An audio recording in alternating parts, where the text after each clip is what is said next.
Morning, truck buddies. Airborne Trucker checking in from St. Petersburg, Florida. So, when I did my recon Friday, I did find a spot. I was going to park there. Now, here's the thing to get to this spot. If you look all the way down there,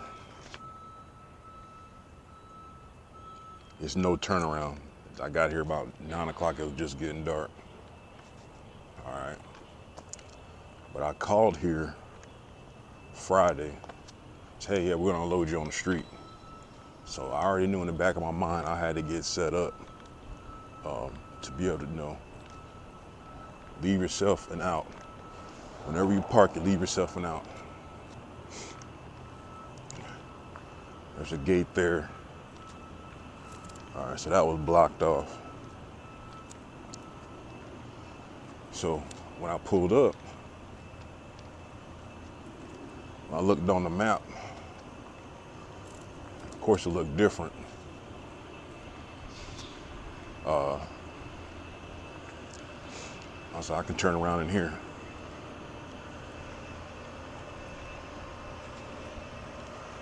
So, tried to turn around in there, but wasn't enough room. The plan was to pull in and circle around. Now, in theory, that was a good idea. But those vans were there, so I got caught up in that. But I got out, didn't tear nothing up. This place might not even be open yet. But I'm gonna ask them how they do their vehicles because, like I said, it's not wide enough for, it's not, not a 2-lane road. So I have no idea what they usually do. But walk in there in a minute.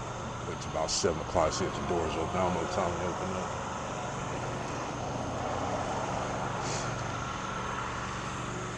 Well, this is why you trip plan sometimes.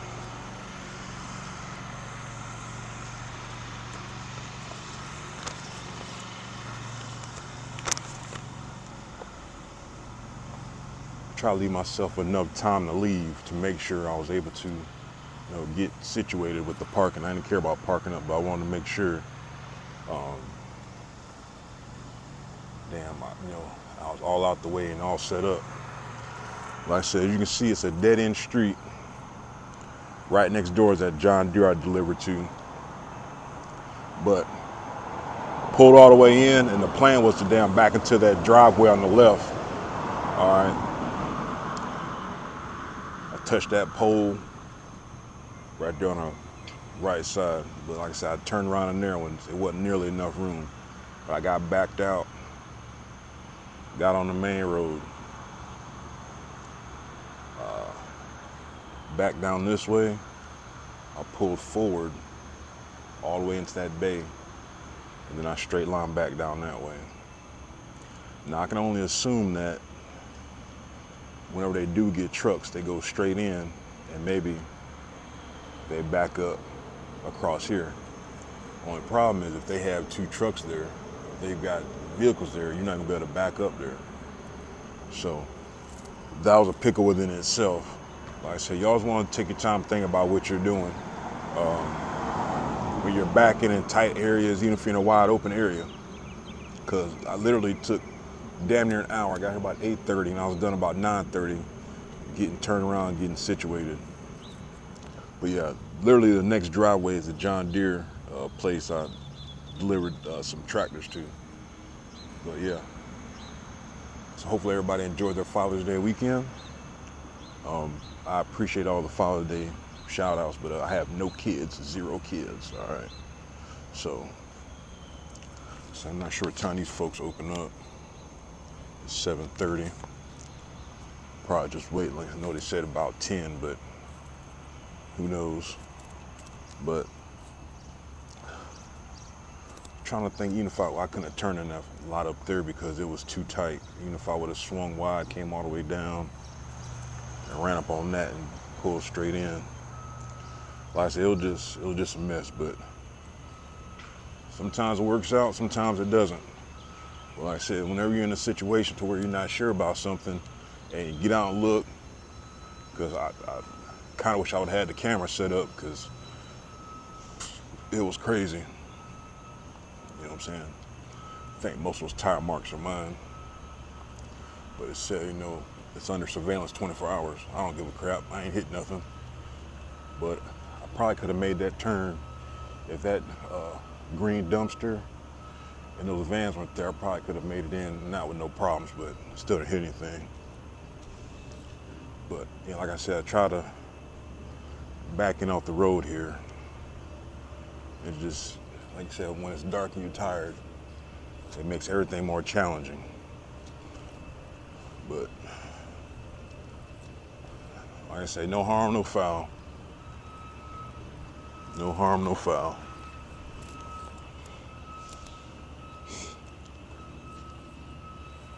But already turned around, ready to get it done. So, take some of this stuff off. I didn't bother doing it last night. You know, so, I think they got more than enough stone. But, got service this week. So let's see what we got coming up.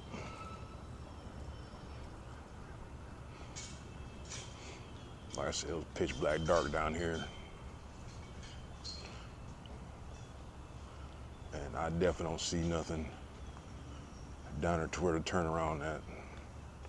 Like I said, whenever you're in doubt, just stop and get out and look. So, start taking some of this stuff off. But these right here, you want to make sure you leave till you're situated. Go ahead and leave 2 straps on there. Take the middle off. I'll take off the bellies. I'll take off my bulkheads. And then by the time I do that, hopefully we'll see somebody. I'll walk back up to the front and see what they want to do. Yeah, so of course I talked to the guy and they weren't expecting me, or the guy that's going to unload me. Sounds about right. You get that sometimes. But said I could probably unload maybe here, maybe all the way to the front, but I'm here, so. Trying out my new mic. Finally got another case where I can hook up to my, hook up my wireless mic, just to see what we got going on for audio. Let's see what this guy says. You got any paperwork? Yep. Let's see what this paper is.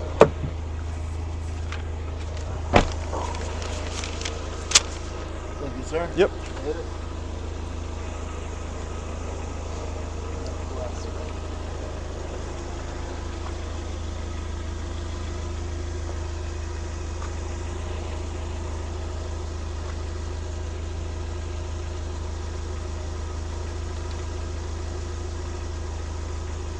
Yeah, it's flipped over on the back, the second part. Yeah, yeah. He's the same. Yeah. So there's too many.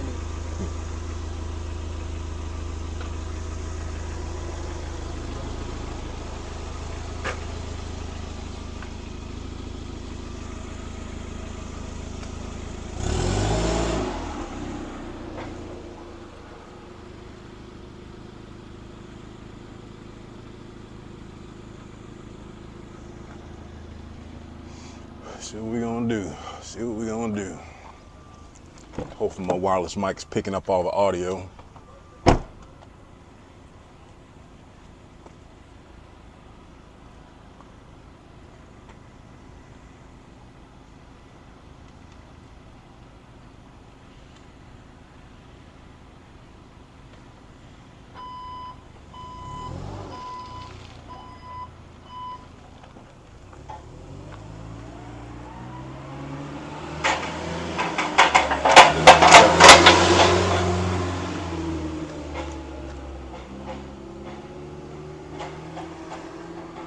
Yeah, I still gotta ask them, whenever they do get drivers here, how do they get out of here? I'm want to say that they literally They pull forward, they back out to the street. That's why you always set yourself up. Rule number one, you park, always leave yourself out. All right, always leave yourself out and make sure you're not blocking nobody.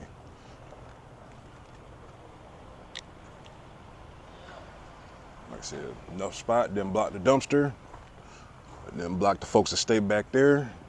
You know, just enough room for my truck. Just enough room. Like somebody ate that curb a few times. But interested to see where we're gonna go after this. I wonder if I'm gonna bounce really, really far or really, really close. I know there's a couple places. I know Epic Metals is fairly closer. But like I said, hopefully I'm not getting no junk. Do not want no junk Monday morning, but I am in Florida, so we'll see.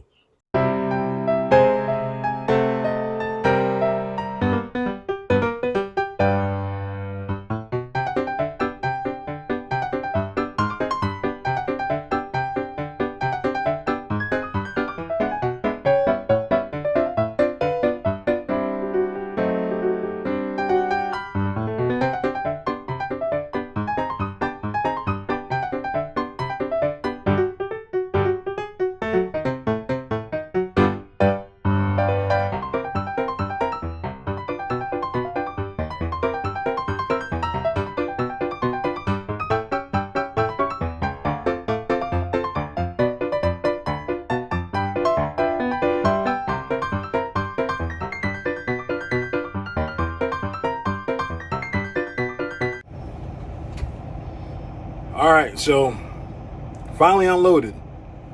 Took about an hour and a half, I guess. No, we'll call it 2 hours.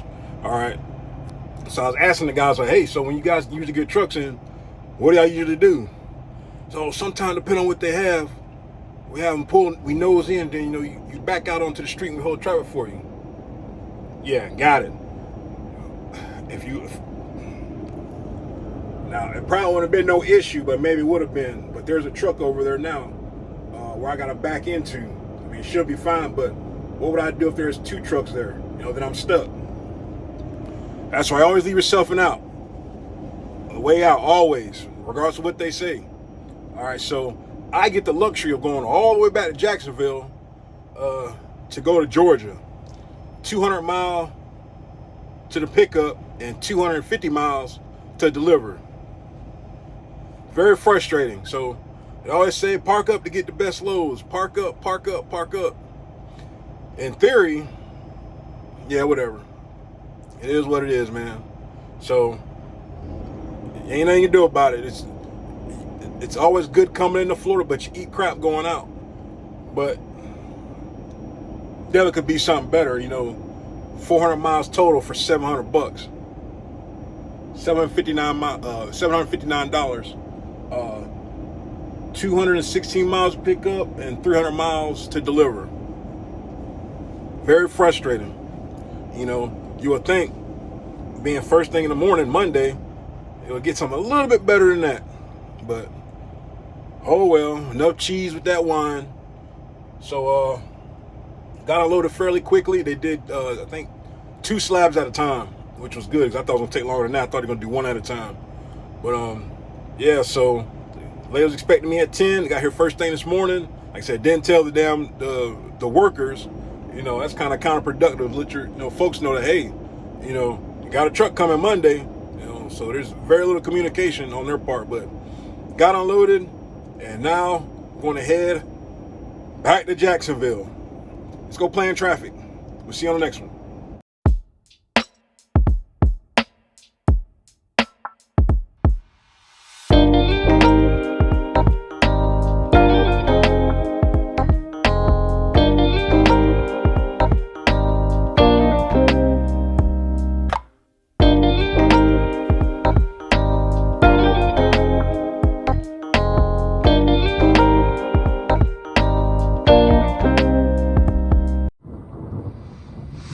Alright, so I didn't get a chance to finish up the video, finish loading. So, it's actually a 2 stop load, 2 freaking stop load. So I'm at my first stop. They had parking. Bam. Now remember, You're in front of the folks' gate. You gotta be ready to go first thing in the morning. So, this is my first stop. From here, all the way there. All right, it's 51 feet. Trailer's 48 feet. As you can see, per TMC, you got 2 belly chains, all right? This here just did a belly strap. I used every winch. It says 18 winches, 18 straps. All right. Simple, but a pain in the ass, I tell you what. All right. I'm not sure if the video came out good or not because I got to get another mount because it doesn't sit up high enough to get all the action. So if you look at it, almost that's a 1.5 feet or so hanging off. Now the funny thing was when I got to the scale house in Florida, now it's supposed to be about 47,000 pounds. Now we all know how that's supposed to work. All right. When I got to the scale, got on the scale, it stayed red for a long time. I mean a long time. So of course my butthole started puckering up. Driver pull forward until I tell you to stop. So I pull forward and they tell me to stop. At this time I'm really sweating bullets. I'm like, OMG, WTF, man. So after that, whatever they was doing, I got weighed. I got the green light to go. I'm guessing because I couldn't hear it. It said driver blah blah blah blah blah. So I was like, oh shit, I guess I can leave. All right. So I stopped for my shower. I stopped at exit 1 right there in Georgia. That's okay. Let me go scale this thing just to see what it comes out as.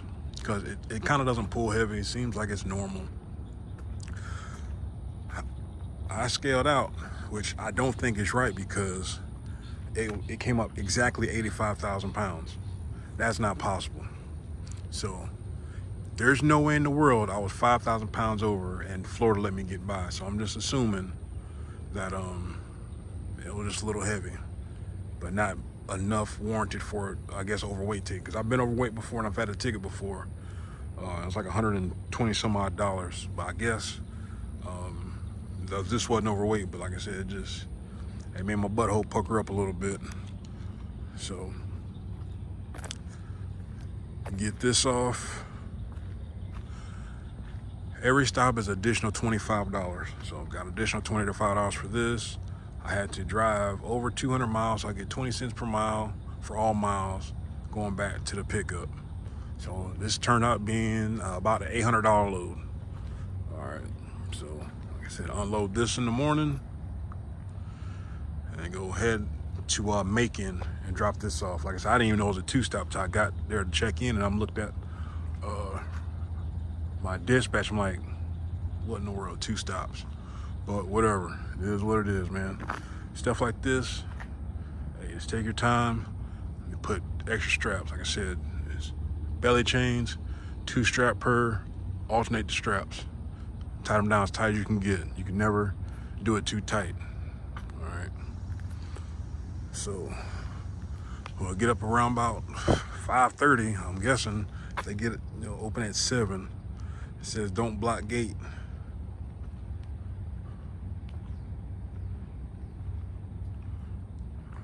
But it ain't gonna matter because I'm gonna be ready to go. So